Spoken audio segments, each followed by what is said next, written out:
Hello, कैसी हो? अबे ओए, कौन है तू और तेरी हिम्मत कैसे हुई मेरे गले लगने की? अरे आप मुझे धक्का क्यों दे रही हो? अरे मैं तो वही लड़का हूँ जो आपके साथ मेरी शादी होने वाली है। अनुष्का, ये कौन पागल आ गया जो तुमसे शादी करेगा? इसका हुलिया तो देखो कैसा है, ये तुमसे शादी करेगा। अरे अनुष्का, तुम लोग हंस क्यों रहे हो? अरे मेरा यकीन करो, मैं वही लड़का हूँ जिससे तुम्हारी शादी होने वाली है। और तुम्हारे पापा ने बताया नहीं मेरे बारे में? हाँ हाँ बताया था, लेकिन तेरे बारे में नहीं, किसी और के बारे में।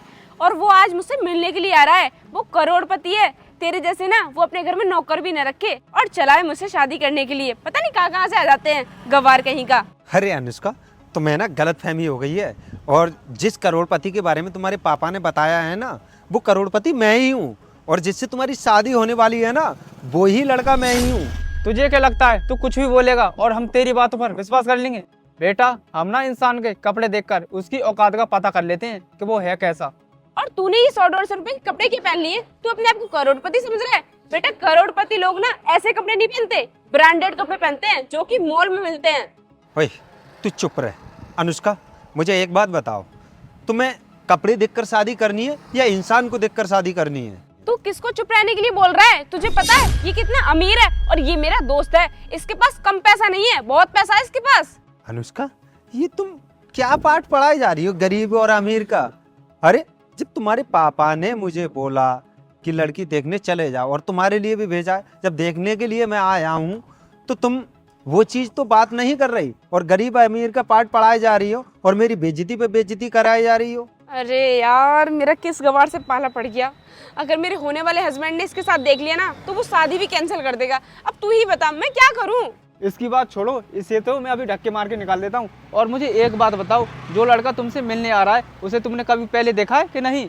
अरे मैं उसे देखकर क्या करूंगी? मेरे पापा ने ना मुझे पहले ही बता दिया था, वो बहुत अमीर है, उसके पास बहुत पैसा है और पैसों के लिए ही तो मुझसे शादी कर रही हूँ। मुझे शकल सूरत से कोई मतलब नहीं है। अगर पैसा है तो सब कुछ है, अगर उसके पास पैसा ही नहीं रहेगा तो मैं उसके घर पर ऐश कैसे करूंगी? पैसा है तभी तो ऐश करूंगी ना।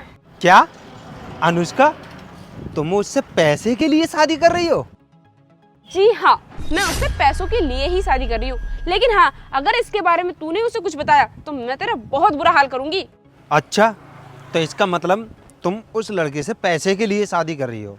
मान लिया अनुष्का, उस लड़के का बिजनेस में अगर लॉस हो गया, उसके पास पैसा प्रॉपर्टी कुछ नहीं रहा, फिर तो तुम उस लड़के को छोड़ दोगी ना? बिल्कुल छोड़ दूंगी। जब उसके पास पैसा ही नहीं रहेगा तो मैं उसके साथ रहकर क्या करूंगी? उसी की तरह कोई अच्छा लड़का देखकर ना उससे शादी कर लूंगी, फिर उसके पैसों पर ऐश करूंगी। अच्छा, इसका मतलब तो तुम्हारी नज़रों में पैसों के सामने इंसान की कोई वैल्यू नहीं है ना? हाँ, नहीं है।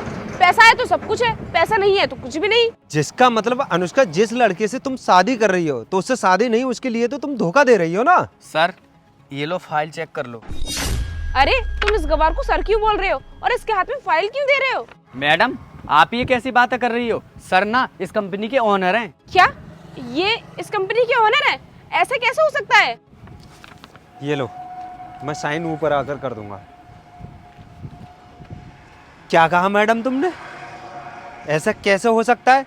जब मैंने अपनी लाइफ में इतनी बड़ी मेहनत की है तो क्या इतनी बड़ी कंपनी खड़ी नहीं कर सकता क्या मैं? तो क्या आप ही हो वो इंसान जिससे मेरी शादी होने वाली है? जी हाँ, मैं ही हूँ। और थोड़ी देर पहले मैंने तुम्हें बताया तो सही कि जिससे तुम्हारी शादी होने वाली है वो मैं ही हूँ।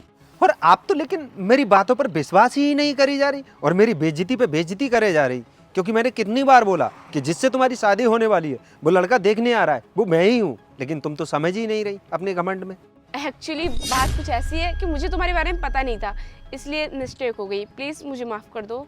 सर, हमने आपको पहले कभी देखा नहीं था, इसलिए गलती हो गई। हो, ये तो बहुत ही ज्यादा अच्छा हुआ कि तुमने मुझे पहले कभी नहीं देखा। अगर तुम पहले कभी मुझे देख लेते तो मेरी लाइफ बर्बाद होने से नहीं बच पाती। ये तुम्हारा असली चेहरा ना मेरी आंखों के सामने नहीं आ पाता। मतलब क्या?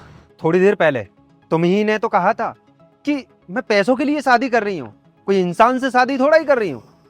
अगर बाई चांस मेरे पास मेरी प्रॉपर्टी नहीं रही, मेरे बिजनेस में लॉस हो गया तो क्या होगा? क्योंकि तुम तो मुझे छोड़कर चली जाओगी ना। पैसों के सामने तुम्हारी नजरों में इंसान की कोई कीमत ही नहीं है। नहीं निरंजन, ऐसी कोई बात नहीं है। वो तो मैंने ऐसे ही बोल दिया था और मुझे क्या पता था कि जिससे मेरी शादी हो रही है वो लड़का ऐसे ही कपड़े पहनकर आएगा? इसलिए ही तो मैं ऐसे कपड़े पहनकर आया हूँ, ताकि तुम्हारी सच्चाई मेरे सामने आ जाए। अरे जिस लड़की से मेरी शादी होने वाली है उसके बारे में पता तो चले कि वो लोगों की इज्जत करती है या नहीं करती है।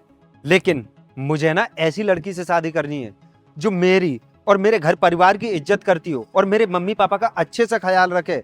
लेकिन तुम्हारे अंदर तो ऐसी कोई क्वालिटी नहीं है, इसलिए मैं तुमसे शादी नहीं कर सकता। और हाँ, अपने पापा से बोल देना कि पापा मुझे ना अभी बहुत कुछ सीखने की जरूरत है, तभी तुम्हारी किसी अच्छे लड़के से शादी हो सकती है, क्योंकि तुम्हारा ये घमंड और एटीट्यूड कभी अच्छे लड़के से शादी होने नहीं देगा। निरंजन प्लीज ऐसा मत बोलो, प्लीज शादी करने के लिए मना मत करो। मुझसे गलती होगी, मुझे माफ कर दो, मैं आगे से कभी ऐसा नहीं करूंगी। ओ प्लीज मैडम, ये मगरमच्छ के आंसू नहीं, मुझे मत दिखाओ। तुम्हारी जैसी लड़कियों को ना मैं बहुत अच्छे तरीके से जानता हूँ कि किस तरीके का नाटक करती हैं और कैसा जाल बिछाती हैं और फिर अपने जाल में लड़कों को फंसाती हैं। अब जाओ, यहाँ पे मेरा खड़ा खड़ा मुंह क्या देख रहे हो, या गार्ड को बुलाकर तुम्हें धक्के मारकर बाहर निकलवाऊं?